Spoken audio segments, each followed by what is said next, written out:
Pues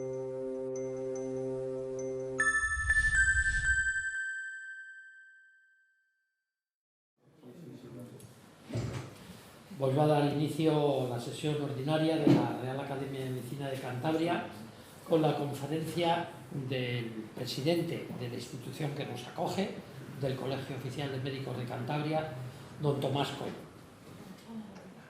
Tengo para mí el placer de presentar a Tomás, primero porque es el presidente de todos los médicos que estamos aquí, de la institución colegial que nos acoge, y porque dentro de lo que es el ejercicio de la medicina, a uno le parece que todo puede ser electrocardiografía, o eco, imagen, o anatomía patológica, y la verdad es que el ejercicio de la medicina es algo bastante más complejo.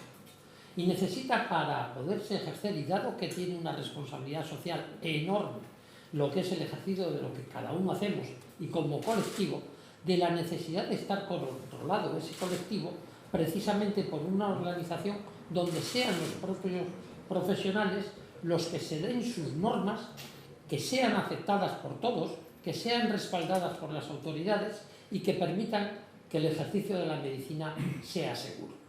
Como ocupé también esta presidencia y en algunas cosas ha seguido lo que antes también fueron mis pasos en esta institución y en la institución del Colegio Oficial o el Consejo General de Colegio de Médicos, cuando he visto que él representa ahora a los médicos españoles en la Organización de Médicos Europeos, antes también, cuando me correspondió, también estuve yo en ese puesto.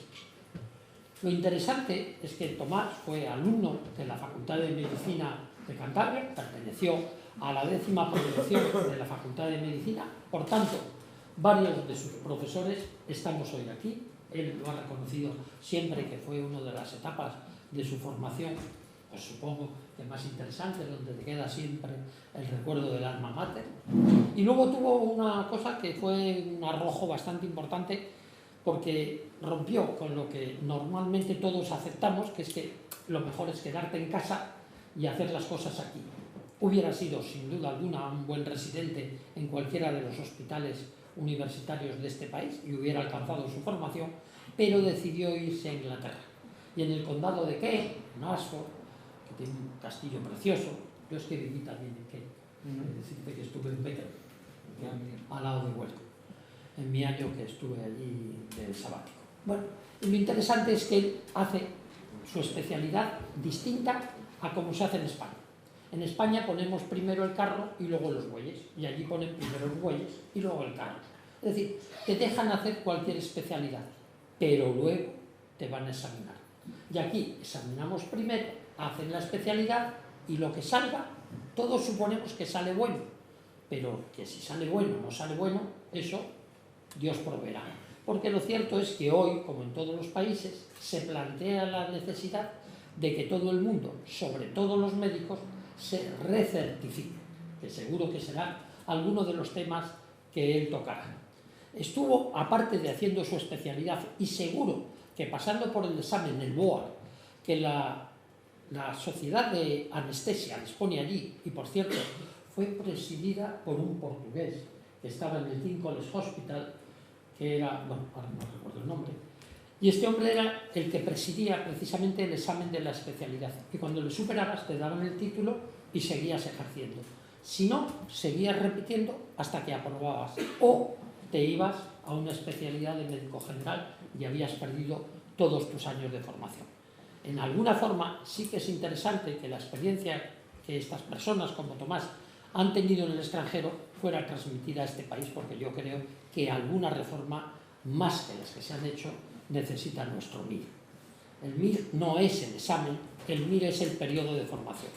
Y el cómo entras después de 60 exámenes en la facultad, que por un examen de 250 preguntas se haga una clasificación de 10.000 personas, cuesta mucho tragar para alguien que ha estado dedicando, o estamos dedicados a la docencia como hemos estado.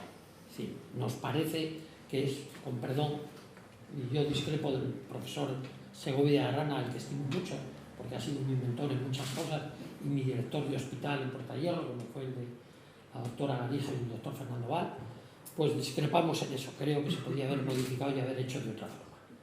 Pero lo interesante es que durante 10 años ejerció en Inglaterra y en el año 98 se incorpora ya aquí, al centro, el título de anestesiólogo, se incorpora como FEA o como adjunto al Hospital de Sierra Llana, ejerce allí como especialista en anestesiología y clínica de dolor, medicina del dolor, hace también su ejercicio privado, que es una forma noble de ofrecer a nuestros enfermos la posibilidad de elegir y de tener la posibilidad de una alternativa a una medicina más regulada, como es la medicina más equitativa, que uno puede entender que puede ser la de la seguridad social, y se empieza a comprometer con lo que es el compromiso, como es la vida colegial, con los problemas de la medicina, que es lo que comentaba al principio, que es la otra forma de ver la medicina. Los problemas que ésta genera entre los propios profesionales, entre los profesionales y la sociedad,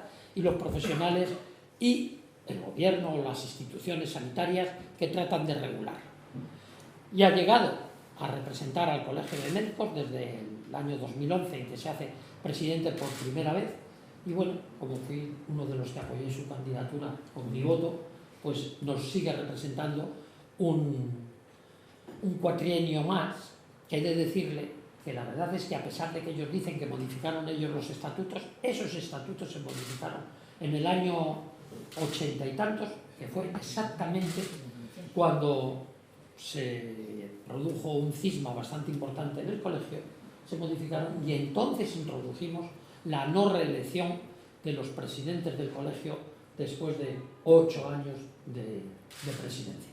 Y he de decir que entré en el 30 de marzo de 1988 y el 30 de marzo, no, de mayo, y el 30 de mayo de 1992 dejé la presidencia. Es decir, exactamente 4 años, ni un día más ni un día menos. Pero lo hice el segundo mandato, pero bueno, no me presenté, no hubo elecciones. Pues nada más. Sin más, yo creo que lo que nos va a comentar, ¿para qué vale hoy? ¿Qué es lo que tiene que hacer un colegio de médicos en el siglo XXI? Creo que es algo que nos interesa a todos, porque sin duda alguna tiene muchísimas facetas y seguro que se van a quedar muchas sin tocar, porque si no ya lo verás luego en las preguntas. Muchas gracias, Tomás, por venir a tu casa y aceptar que esta institución, que solamente es una institución que acoge a los miembros que quieren o que pueden pertenecer a ella por los méritos académicos, pues les que vengas a ilustrar con ello. Y gracias por Espera, te invitarme. ¿No? Gracias a José Ramón, que efectivamente fue mi profesor. Y muchas gracias de verdad por invitarme. Yo no llego a la altura académica que todos vosotros tenéis y no llego ni de churro. No, has hecho muchas cosas. Gracias a José Ramón Altona, que José Ramón no me dio clase, pero José Ramón luego ha sido un tutor mío. Me ha dejado que analice a sus pacientes durante mucho tiempo y todavía compartimos muchos pacientes y lo que has hecho siempre ha sido ayudarme. Gracias a Paco, que sí que fue mi profesor, muy querido como profesor que lo eres y como casi miembro de nuestra familia, como ya sabes. Gracias a todos vosotros, a Paquita y a Fernando, que siempre se lo digo, os recuerdo a los dos en matrimonio con el primer microscopio electrónico cuando fui allí en segundo de carrera a deciros que si nos dejabais, Cabe y yo, a ver si nos dejabais rotar en vuestro servicio, y lo único que recibí de vosotros fue amabilidad y ayuda siempre. A Aurelia, que me enseñó la biofísica, que nunca supe en su momento lo importante que iba a ser en mi vida en la anestesia. Al doctor Rama, que bien le conozco como profesor mío de otorrino, a Paco, a la Junta, que estamos aquí en familia. Sí. Paco Vázquez, que no me has dado clase ni he tenido la oportunidad de anestesiarte, pero lo único que recibo son ideas. A él, ¿no? Siempre me da ideas, Paco. Me para y me dice, tienes que hacer esto en el colegio, tienes que hacer lo otro. Hace poco hemos estado hablando del tema del museo. A los miembros de la Junta Directiva, a los vices que han venido y tal, y aquí estamos más o menos en familia. A Mati, que es tan amable, que has venido a escucharme. Y a Fernando de la Torre, que Fernando sí que me dio una oportunidad en mi vida, dejándome que la acompañara hace años al Sáhara y que le anestesiara también a sus pacientes. A Bernardo Martín, con Bernardo he jugado al golf, yo creo que alguna vez. Pero anestesiarte pacientes no. Bernardo Martín es muy buena referencia de todos los pacientes de todos los alumnos tuyos que son compañeros míos en Sierra Llana. En cualquier caso, voy a ver si os doy una explicación, me voy a levantar allí y os voy a dar una explicación somera de lo que creo que es el colegio y lo que puede ser, ¿vale?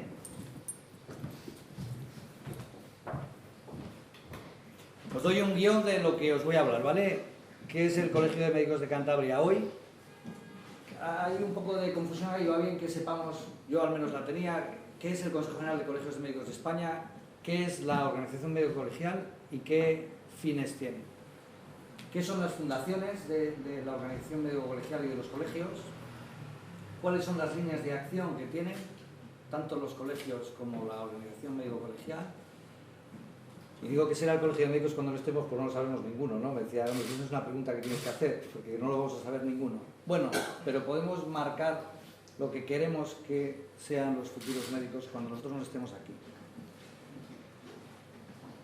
El Colegio de Médicos de Cantabria, ¿qué es lo que es? Pues bueno, tiene una junta directiva que se constituye en unas elecciones que el profesor Berrazu te ha explicado bien, cada 4 años no se permite, hay los nuevos estatutos, un máximo de 8 años, una copia realmente de cómo funciona el Estado, lo que suponemos que es el Estado.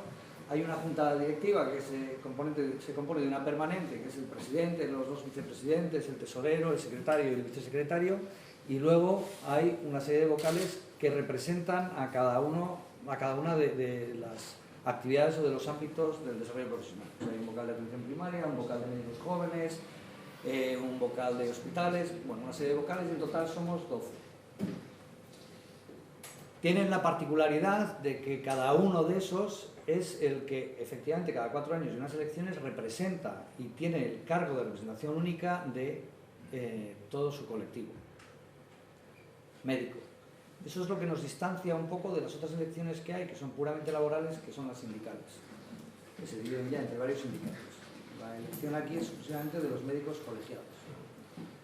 ¿Cuál es el corazón del Colegio de Médicos? Pues el Código Deontológico. Vino Juan Josendín, el presidente del Consejo General, hace un par de años así, a darnos una charla sobre el Código Deontológico, y el profesor Berrazueta le preguntaba, todo esto del Código Deontológico está muy bien, pero aquí lo importante es el Código Civil y el Código Penal. Y efectivamente lo es. Pero por encima del Código Civil y del Código Penal, los médicos tenemos que cumplir el Código Deontológico, que consiste en una serie de normas que son inherentes a nuestra profesión. Los médicos no somos profesionales asalariados sin más, sino que tenemos el acceso a la intimidad física y psíquica de las personas. Y como consecuencia de eso, tenemos la obligación de un comportamiento especial, que solo somos nosotros capaces de regular. Esa es la importancia del Código Deontológico, esa es la definición sencilla. Eso se compone de muchas reglas, pero la norma básica es esa, que no podemos dejar en manos de la política y del político arbitrario de turno. Y eso es lo que tenemos que defender, eso es lo que empezó desde hace muchos años, y en este colegio en concreto, en Cantabria, se centró hace 130. Independientemente de la salvaguarda del Código Deontológico, que yo creo que es la esencia del colegio y que no le tenemos que quitar importancia, por mucho que la sociedad viva muy acelerada y cada vez con mayor libertad para nuestro comportamiento, y es importante que se lo traslademos a los chavales. El otro día estuve en la facultad diciéndoles un poco, claro, cuando estás estudiando en quinto y sexta carrera, estás buceando entre los exámenes y se te olvida un poco el origen de por qué estudiaste la profesión, y es importante irles diciendo que la profesión que estudian es muy especial y requiere cierto grado de ejemplaridad a la hora de ejercerla. Eso es lo que guarda el Código Deontológico.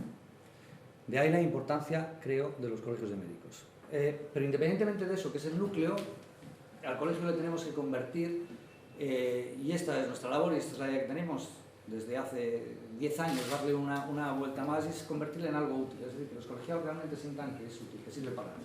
Y no solo los colegiados, sino la sociedad.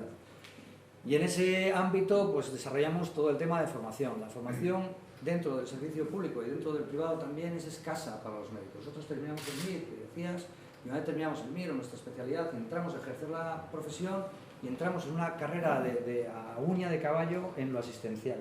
Y se nos olvida muchas veces que tenemos que frenar y formarnos. Ahí juega un papel esencial el Colegio de Médicos.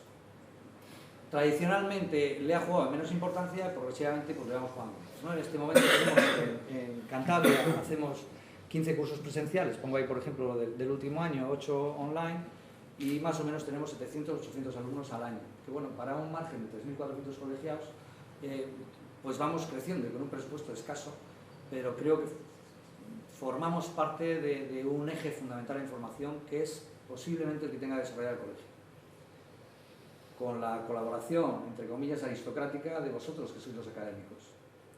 Y digo aristocrática en cuanto a que vuestra formación es grande académicamente hablando. Otra rama que hemos desarrollado y que ha tenido un éxito grande en España y que estamos exportando a Europa y al mundo, a Iberoamérica, es el PAIME. El PAIME es el Programa de Atención Integral al Médico Enfermo. Estamos casi todos, yo creo que todos somos médicos y Mati también. El PAIME recoge algo que habíamos olvidado los médicos. ¿Y cuál es? A nuestros compañeros enfermos. Y dentro de nuestros compañeros enfermos, aquellos que se han dado a cierto grado de adicciones, entre ellos la adicción, la mayor, la adicción al alcohol y a otro tipo de sustancias adictivas. Fundamentalmente, el 90% de los pacientes que hay en el PAIME son esos. El otro 10%, el burnout, que cada vez es más frecuente. ¿Qué es lo que hace el PAIME? El PAIME es un programa de atención integral que no es en absoluto punitivo, pero pone el cascabel al gato. Y el cascabel al gato es aquel compañero que hemos tenido que sabíamos que venía a trabajar en condiciones que no eran las óptimas, no eran las adecuadas para ejercer su profesión en el momento puntual en el que el paciente atravesaba en su perpendicular y que nadie se atrevía a acceder a decirle, oye, no lo puedes hacer ahora. Y si lo hacían, era de una forma muy eufemística, muy sutil, que nunca surtía efecto. Nadie ponía, ni el jefe de servicio, ni los compañeros, ni incluso el gerente, eran cosas que se iban derivando. El PAIME se acerca un poco a la visión británica de wise men, que se llama, los hombres justos, que hay en todos los hospitales. Bueno, PAIME se separa un poco de lo que es el ámbito puramente del servicio público, de tu servicio en el que puedes tener la buena o mala suerte de tener a un jefe que no coordina contigo y que lo que va a aprovechar eso es o para terminar de acuchillarte o para no darle importancia y dejar que continúes. Hay un grupo de terapeutas, psiquiatras y psicólogos a los que ese compañero que amablemente se acerca para decirte que no puede seguir ejerciendo, en vez de acercarse a ti, que también puede acercarse al colegio y decir, oye, tenemos un problema con este chaval y hay que, de alguna forma, orientarle hacia aquí. Ahí es donde entran nuestros terapeutas para llamarle que venga y entrar en un programa de recuperación con absoluta confidencialidad, recuperación e integración de nuevo a su trabajo.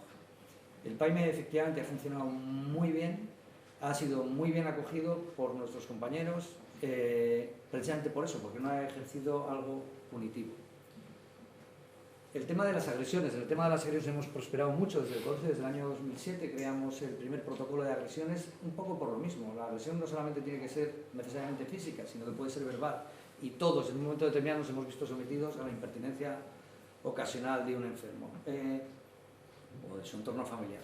Otra vez lo mismo, ¿no? El recurso era, bueno, pues nosotros el jefe de servicio, pero el jefe de servicio, si no tienes muy buena relación, claro, es normal que te pase porque tú no sirves para nada, porque o al compañero.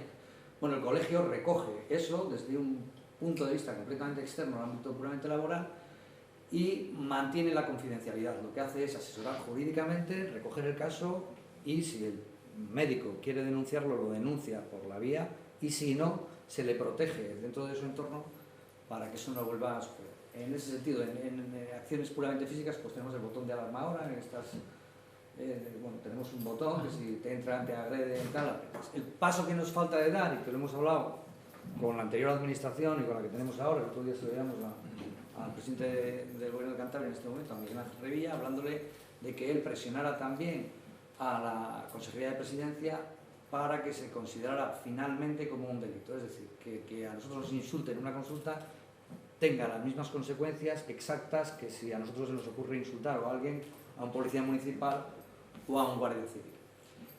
El tema de agresiones que empezamos para los médicos en el 2007 lo extendimos en el 2012 al resto de profesionales sanitarios. ¿Por qué? Porque hay gente que no tiene la oportunidad como nosotros de estar colegiada, celadores, auxiliares, y que están sometidos al mismo tipo de agresiones en un momento determinado, no se podían quedar desprotegidas, de ahí que con todos los sindicatos y con la Dirección General de Ordenación Sanitaria en su momento creáramos el protocolo de agresiones general para todos. Otro ámbito que hemos desarrollado aquí en el Colegio de Médicos de Cantabria, pero también en Madrid, luego os lo enseñaré con la Fundación de Cooperación de los Colegios de Médicos, es el tema de la cooperación. Y el tema de la cooperación es importante. Yo creo que en un momento determinado los gobiernos de la nación han delegado el tema de cooperación al desarrollo en las ONGs, que va muy bien y han hecho efectivamente de arietes y de puntas de lanza. La punta de lanza tradicional, el tema de cooperación, la han llevado siempre los religiosos, los misioneros. Pero ha habido un momento en el que ha habido una desvinculación del ámbito religioso y han empezado a entrar organizaciones no gubernamentales. y han tomado una relevancia importantísima. Yo creo que nunca más importante que la que, por ejemplo, han desarrollado a lo largo de muchos años los hermanos de San Juan de Dios, por decir una de ellas. Pero bueno, han desarrollado una labor muy importante. Médicos Sin Fronteras, Médicos del Mundo, Médicos Mundi. ¿Cuál es mi opinión personal y la opinión que he trasladado tanto al Colegio de Médicos de Cantabria como a la Organización Médico-Colegial? Que esas organizaciones, aun habiendo hecho de ariete, aun habiendo hecho unas grandísimas labores de desarrollo y trasladado la cooperación a los de a pie, se han hipertrofiado, la opinión personal. Por ejemplo, Médicos Sin Fronteras se ha convertido en una organización en la que el 67% de los participantes no son médicos. El 20% son profesionales sanitarios, pero no son médicos tampoco. De tal forma que los médicos al final han quedado reducidos a un 30%. Yo creo que es importante que los colegios de médicos jueguen un papel ahí. Yo creo que es importante que las organizaciones institucionales, independientemente de que sirvan como cofre para el código deontológico, jueguen un papel ahí. Jueguen un papel de protección al médico cuando viaja y jueguen un papel de interés directo sobre qué es lo que está sucediendo y qué es lo que hacen los médicos españoles en los países en desarrollo. Y creo que juegan un papel económico también a la hora de dotar a esos médicos con unos recursos suficientes para que desarrollen su actividad. Bueno, de ahí nace pues, nuestro ejercicio, empujando un poquito a lo que ya había. En Cantabria existía un proyecto que ha liderado Fernando de la Torre durante los últimos 21 años con los campamentos de refugiados, que el colegio ha apoyado en lo que ha podido y se ha sumado a ese empuje. Ahí hemos tenido muy buena relación con la Dirección General de Cooperación anterior, con Marta Guijarro, y hay otro proyecto en el que Mati Nami ha estado muchos años, que es el de Tanguetá en Benin, que era un proyecto que ha atravesado también los diferentes gobiernos, pero que sí tomamos nuestra Junta el interés especial en que, de alguna manera, empujarlo. Y por último, el papel que juega el Colegio de Médicos es la representación puramente institucional, tanto a nivel nacional como a nivel internacional. Y esto es un poco el conjunto de lo que el Colegio de Médicos de Cantabria hace a día de hoy. Veis que las tres PAIME, agresiones y cooperación, van más en el tema de protección social, la formación que es esencial, el código deontológico es el tradicional. Y luego esto la gente, los médicos, tenemos poca idea un poco de qué es el Consejo General de Colegios de Médicos de España y qué es la Organización Médico-Colegial. El Consejo General es el colegio de médicos de todos los colegios de médicos. Está formado otra vez por un presidente, por un vicepresidente, por un tesorero, por un secretario y por un vicesecretario. Esos son elegidos por la Asamblea de Presidentes. La Asamblea de Presidentes es, nos juntamos una vez al mes todos los presidentes de los colegios provinciales de España. Es de las pocas cosas que nos queda que unifican a España, en la que estamos todos representados. ¿Quiénes faltan? Los catalanes. Y además lo ejercen su falta, ¿no? Como parte del desmembramiento. Pero bueno, esa es la esencia ¿Y qué es la organización médico-colegial? La organización médico-colegial es el Consejo Permanente, el Consejo General, junto con la Asamblea. Eso es lo que forma la organización médico-colegial de España. Toda la Asamblea de Presidentes dirigida por el colegio, por el Consejo Permanente. ¿Y qué es lo que hace? Pues hace cosas, parece que es todo muy vago y tal, pero hace cosas y cosas importantes.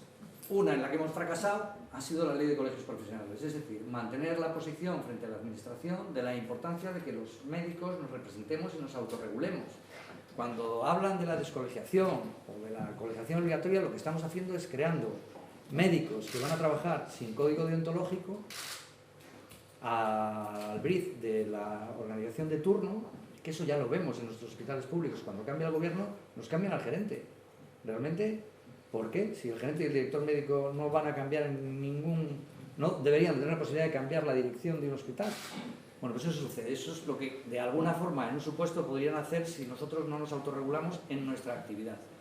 El ejemplo básico es el del aborto, ¿no? Viene el gobierno de turno o bien te prohíbe exhaustivamente el participar en ninguna de esas misiones, o muy al contrario, lo que hace es te obliga a participar en esas misiones. Bueno, de ahí la importancia de que haya una comisión deontológica, un código deontológico y una dirección de los propios médicos en qué es lo que tenemos que hacer. El último documento, por eso lo pongo, presupuestos finalistas y cartera básica, el último documento que hemos firmado, aprobado por unanimidad, casi por unanimidad, porque los que han votado en contra han sido los vascos y los catalanes, es en la línea de qué es lo que debería de decir el Colegio de Médicos de cara, la organización médico-colegial, de cara a las siguientes elecciones, para que cada presidente siga un poco la línea de lo que va a decir nuestro presidente del Consejo General, que es básicamente lo que tenemos que decir. Y eran dos cosas, eran 10 supuestos, 10 principios, pero bueno, lo básico y en lo que había la discusión era en que los presupuestos que se dedican a sanidad deberían de ser finalistas. ¿Finalistas qué quiere decir? Pues que, oiga, cuando usted prepara los presupuestos, lo que usted dedique a sanidad, que vaya a sanidad. No luego me diga que de ese dinero ha sacado esto porque lo va a dedicar a otra cosa. No, que todo eso que usted dedica a sanidad sea para sanidad. Y lo siguiente que exigíamos, que es donde había la discusión, es la cartera básica. La cartera básica en toda España, el derecho a que todos seamos iguales. Es decir, que la cartera básica en Bilbao sea la misma cartera básica de asistencia que existe en Cantabria. Que usted quiere poner por encima de eso el reemplazamiento de lo que quiera, pues muy bien, fenómeno. O la atención bucodental, perfecto. Pero que la base sea la misma. Bueno, pues ni en uno ni en otro, fundamentalmente en la cartera básica, estuvieron de acuerdo, se votaron en contra, que eran, pues, como digo, las regiones históricas o las autonomías históricas. ¿Por qué? Que decían, no, que ellos tenían más presupuesto y que no se iban a homologar, y dos, que ellos pondrían la cartera básica que ellos consideraran. Si en eso estamos de acuerdo, pero que sea la misma para todos. Bueno, eso es otro de los papeles que juega la organización médico-colegial.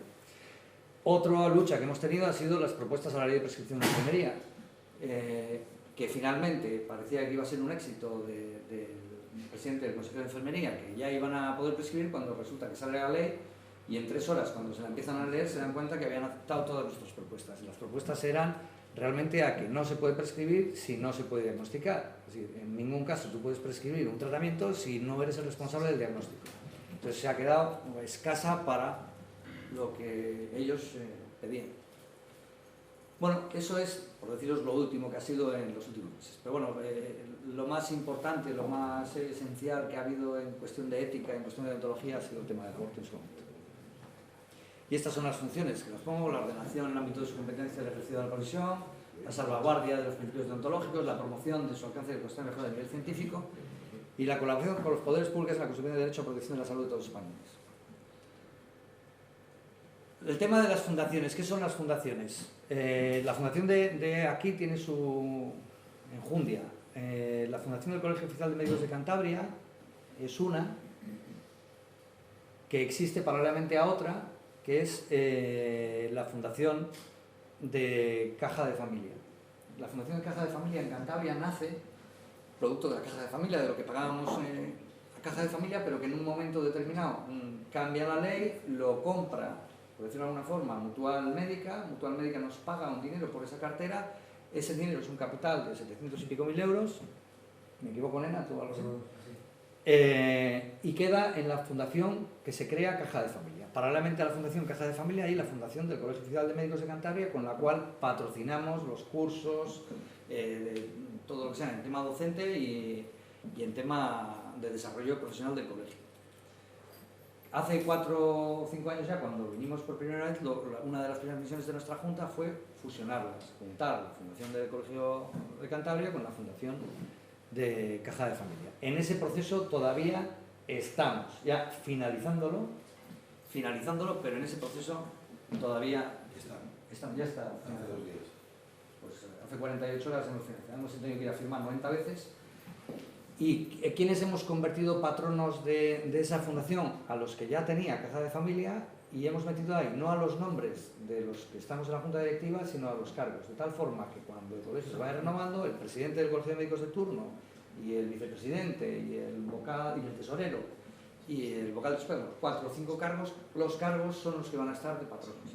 Y en el otro bando, que es el tradicional, que es el que tradicionalmente vosotros lo conocéis, seguramente lo conocéis, que es Marino-Marina, en el otro bando quedarán los que escoja la Fundación Caja de Familia.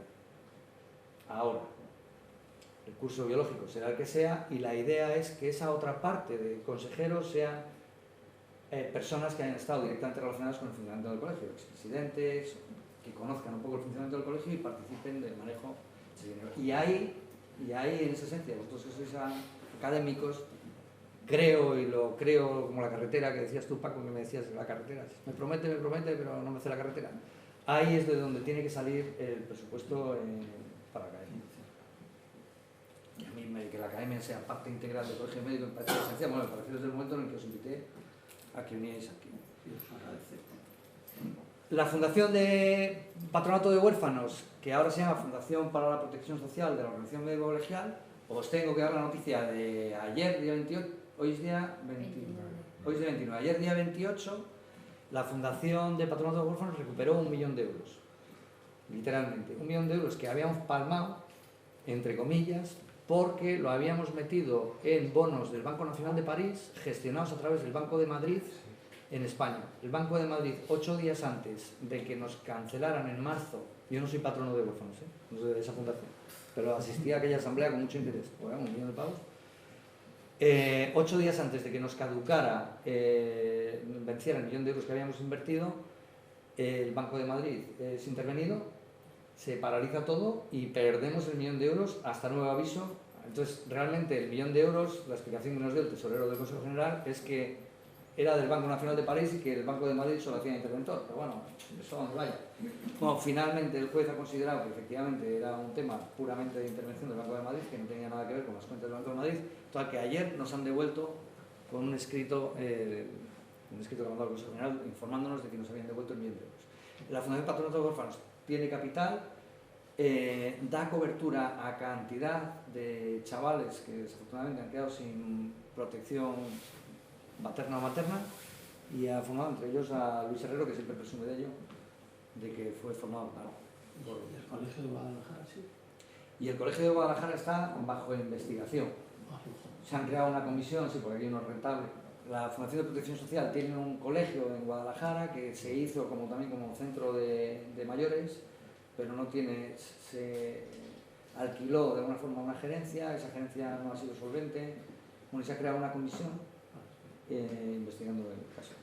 Bueno, la Fundación para la Cooperación de los Colegios de Médicos, es la que os hablaba antes, lo que hace es engloba a todos los colegios que son solidarios, el primer Congreso Internacional de Cooperación, el primer Congreso Nacional de Cooperación de los Colegios de Médicos en Granada el 27 y el 28 de noviembre, y el siguiente, que será dentro de 2 años, lo haremos en Cantabria, porque nos presentamos voluntarios hicimos aquí ya, en el 130 aniversario, un Congreso de Médicos Jóvenes cuyo lema era la cooperación. Bueno, ahora los de Granada han hecho el tema y se les ha dejado hacer en Granada por los hermanos San Juan de Dios, que tienen una vinculación directa con el colegio, y dentro del 2017 haremos el Congreso de Cooperación aquí en Cantabria.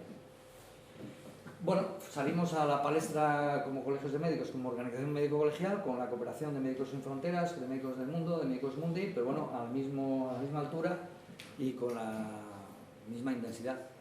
Y luego, por último, la última fundación, que es para la formación de los colegios oficiales de médicos, es una plataforma en Madrid, dependiente del Consejo General, que cada vez, igual que el Colegio de Médicos de Cantabria, destina más actividad y más fondos para la formación, que vuelvo a lo mismo, yo creo que es la esencia de los colegios. Las líneas de acción, pues esas, la formación, ¿en qué? Pues en todo lo que sean las nuevas tecnologías, pues la formación online. Los ITAs que vengo ahí son los European Training Requirements. ¿Qué es eso? Tú si estuviste, sabes. Eso es el siguiente avance.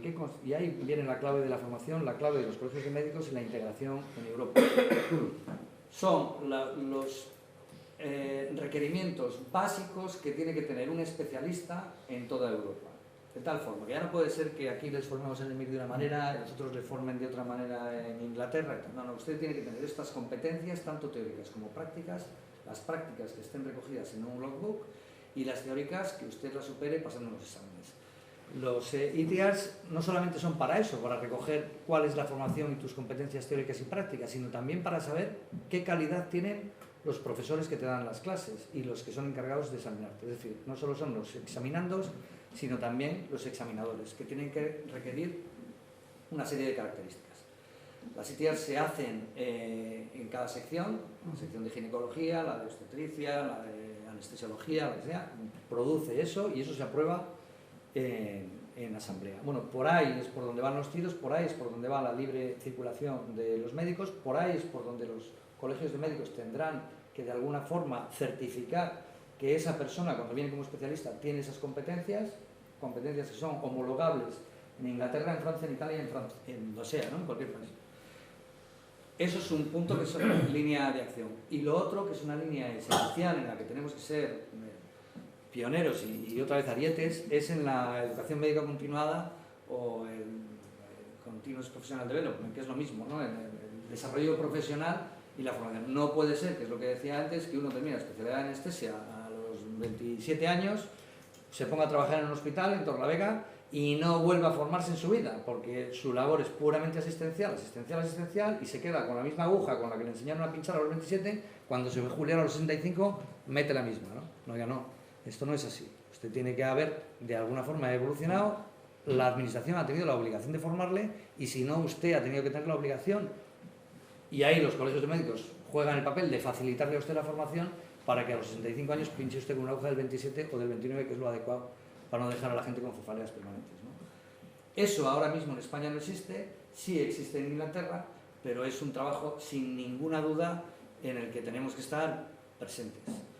Pongo ahí la Academia de Medicina, porque yo creo que la Academia de Medicina a la hora de crear corriente de opinión, vosotros que sois académicos, sois profesores, catedráticos, creo que debéis de trabajar en esa línea, pues apoyando en la medida que podáis, pero en tanto en cuanto haya reuniones en ese ámbito, y lo que podáis hacer en la universidad con vuestros colegas o con vuestros alumnos que estáis todavía en activo, promocionarlo. Yo creo que la educación médico continuada es esencial y hay un vacío profundo, todos los que trabajamos en el hospital lo conocemos, ¿no? Y ahí va la VPC, que es la validación periódica de la colegiación. En la validación periódica de la colegiación, que nos la van a exigir a partir del 1 de enero de 2017, es una directiva europea, pero que va en consonancia con lo que ya hacen los americanos y los canadienses, lo que tenemos que pasar, lo titularon en el periódico, es por una ITV. Es decir, los médicos, oiga, no puede ser que usted, lo mismo, desde los 27 años aquí nadie se haya preocupado de en qué condiciones físicas está usted para desarrollar su profesión. Oiga, si usted tiene un pie diabético, está cojo, usted no puede hacer guardias para correr una parada cardíaca. Claro, es obvio que si cambia la guardia con un chaval de 30 años, las posibilidades que tienen los enfermos de ser salvados de una reanimación, de una parada cardíaca, son mucho más amplias que el día anterior que usted iba cojo. Certificado médico, certificado de idoneidad, que es el que dice que no tenemos ningún expediente abierto en el colegio de médicos. Y luego, por último, la vida laboral. ¿La vida laboral por qué? Pues por la vida laboral, porque si yo soy anestesiólogo, pero resulta que llevo 6 años sin ejercer, yo no puedo de repente meterme en un quirófano a anestesiar a mi prima, por muy amiga mía que sea, porque llevo 6 años completamente desconectado con la tecnología y posiblemente con la misma máquina de anestesia. Eso es lo que van a hacer los colegios de médicos, eso es lo que vamos a participar. En ese sentido, el Colegio de Médicos de Cantabria está haciendo el programa piloto que empezamos a partir del 4 de noviembre. Queda un cuarto pilar, y el cuarto pilar es la formación. Es decir, aportar a esa validación periódica los cursos de formación que hayas tenido. Y en los cursos de formación es esencial lo europeo. ¿Por qué? Porque aquí vivimos en un país absolutamente divergente. La formación en Andalucía en un curso del sindicato uso vale más que la formación que tienes en Harvard. ¿Por qué? Porque en las bases de la convocatoria pone que si usted ha hecho el curso con el sindicato tal, le valen 7 puntos. Y no hay quien se la salte. De ahí que yo creo que la convergencia la vamos a terminar teniendo en Europa con los créditos de formación continuada de la OEMS, en este caso, que es la que nos afecta como especialistas. Más cosas, pues la ventanilla, iremos hacia la telemetrización, a lo que hacemos ahora con los bancos, que nos metemos ya y lo vemos todos en la cuenta corriente, pues haremos lo mismo con el carnet digital, en vez de venir aquí a preguntarle a Chuchi que nos dé el certificado y nos le firme y tal, pues entraremos desde casa, accederemos con un lector y podremos entrar en un banco de datos en el que estará toda nuestra información. Y otra línea de acción esencial, que fue la que dimos la charla en el colegio el otro día, es el tema de la precolegiación, implicar a los chavales en el colegio de médicos, sacarles un poco del buceo de los estudios en el que vosotros nos sometisteis en un momento determinado y que vean que van avanzando, aunque de forma sinusoidal, pero que van avanzando hacia el faro, hacia el objetivo final, que es su carrera profesional. A eso, aproximarse a la carrera profesional, explicarles un poco el código ontológico, las responsabilidades que van a tener, que no van a poder ir a charlar al bar del cáncer que tiene el paciente que acaban de tener, ir metiéndoles un poco en lo que va a ser su vida, a participar en la formación, orientarles profesionalmente, cómo estudiar el posgrado en Europa. Yo se lo contaba el otro día, yo eché mucho de menos, vosotros me disteis casi todos en el primer ciclo, pero yo eché mucho de menos y dije un nombre y le digo sin ningún apuro, de Charlie Gómez Durán, Mati, que tú trabajaste con él mucho tiempo, yo eché mucho de menos que con siendo un crío, el aprecio que le tenía a Gómez Durán por lo que me decían y por lo que era, realmente por lo que fue capaz de creer, eché de menos que me explicara cómo se tenía que hacer la especialidad en Reino Unido. Oye, pues yo no veáis solo el MIR, sino que yo creo que ahí el Colegio de Médicos juega un papel esencial. orientarles también en la cooperación en países de desarrollo, no obligarles a que vayan como médicos, como futuros médicos a ONG, sino que sepan que el Colegio de Médicos les puede decir y darles un cierto paraguas, ayudarles académicamente si podemos, y va dirigido a los cursos de quinto y sexto de carrera. En cooperación, ¿qué es lo que hemos hecho? Pues los certificados de idoneidad. El certificado de idoneidad en lo que consiste es en que el Colegio de Médicos te acredite como especialista, de tal forma que cuando vamos a esos países a trabajar, ellos también tienen sus leyes y sus normas para la convalidación de títulos. La gente va allí y se pone a trabajar, oiga, pero usted realmente es médico. Y ha sucedido, de hecho sucedió en Senegal, que tuvieron en la cárcel casi 3 años a 2 médicos suecos por un incidente quirúrgico. Pues la organización, el ayuntamiento, los que estuvieran allí, pues aquellos médicos fueron denunciados y fueron encarcelados porque no tenían ninguna convalidación ni nadie tenía evidencia de que aquellos eran médicos. Luego ya empezaron a decir que sí, que lo eran, pero bueno, usted no ha convalidado aquí nada, exactamente igual a como si viniera aquí un médico senegalés, se pusiera a trabajar en Serrallana. Ellos tienen sus normas que son incluso más dificultosas que las nuestras. El certificado de idoneidad nace en un acuerdo de la OMS precisamente para eso, para que los médicos cooperantes puedan en un momento determinado con ese certificado acreditar su formación y la validez de su titulación. Los seguros de viajes y los filtros de las acciones. Es decir, los filtros de las acciones, que las acciones a las que van los médicos, los estudiantes, sepamos a qué van, cómo van, qué es lo que van a hacer y no vayan a perder tiempo. El tema de la relación sindical, que os decía antes, es un tema peliagudo, que hay colegios que opinan de una manera y colegios que opinan de otro. Nosotros opinamos que tiene que haber cierto grado de desvinculación. Es decir, que independientemente de que el sindicato pueda ser el brazo armado de reivindicación laboral de los derechos de los médicos, no debe ser el colegio un nicho de reivindicaciones laborales. No debemos de ser noticia constante por la reivindicación laboral, por lo mal que nos pagan, por la mala relación contractual que tenemos con la administración. Eso debe ser un apartado importante y deberemos de colaborar con el sindicato, pero no debe ser el colegio específicamente y únicamente eso. Bueno, es una teoría que mantenemos en nuestro colegio, pero es una teoría que no se mantiene en otros colegios en los que confluyen los cargos del presidente del colegio de médicos y el presidente del sindicato. Es una manera de opinar. Yo creo que los colegios juegan una función mucho más allá de la puramente sindical, con un cáncer que tienen los sindicatos, que es la liberación, que nosotros no tenemos en los colegios, o no deberíamos de tener. Nosotros somos profesionales que trabajamos y desarrollamos esta actividad altruistamente, sin cobrar nada, excepto el deber inexcusable de acudir a las reuniones que tengamos que acudir, pero manteniendo nuestra profesión. Y ese es el ejercicio de la profesionalidad pura y dura, separándonos del ámbito político, que queramos o no, siempre tiene una vinculación ideológica, por mucho que queramos disimularlo. Y eso es de lo que nos tenemos que separar como profesionales, precisamente porque tenemos ese acceso a la intimidad física y psíquica de las personas, y precisamente porque vivimos en una sociedad, la que nos ha tocado, bastante convulsa en cuanto a la deontología general. Yo creo que los profesionales médicos jugamos en su generalidad como profesionales sin vínculo ideológico un papel importante de columna vertebral. En cuanto a lo internacional, pues estas os lo resumo ya y no os aburro. Hay 3 ejes fundamentales de acción del Consejo General, que son la AMM, que es la Asociación Médica Mundial, la OEMS, que es la Unión Europea de Médicos Especialistas, la CPME, que es el Consejo Permanente de Médicos Especialistas, cuyos 3 ejes de acción son el Postgraduate Training, que es la formación de posgrado, el desarrollo profesional continuo, que es la educación médica continuada, y la calidad asistencial. ¿En qué sentido? En vigilar la seguridad clínica y la asistencia, y dar los certificados a los correspondientes hospitales y a los correspondientes servicios. Y por último, en Iberoamérica tenemos el Foro Iberoamericano de Entidades Médicas.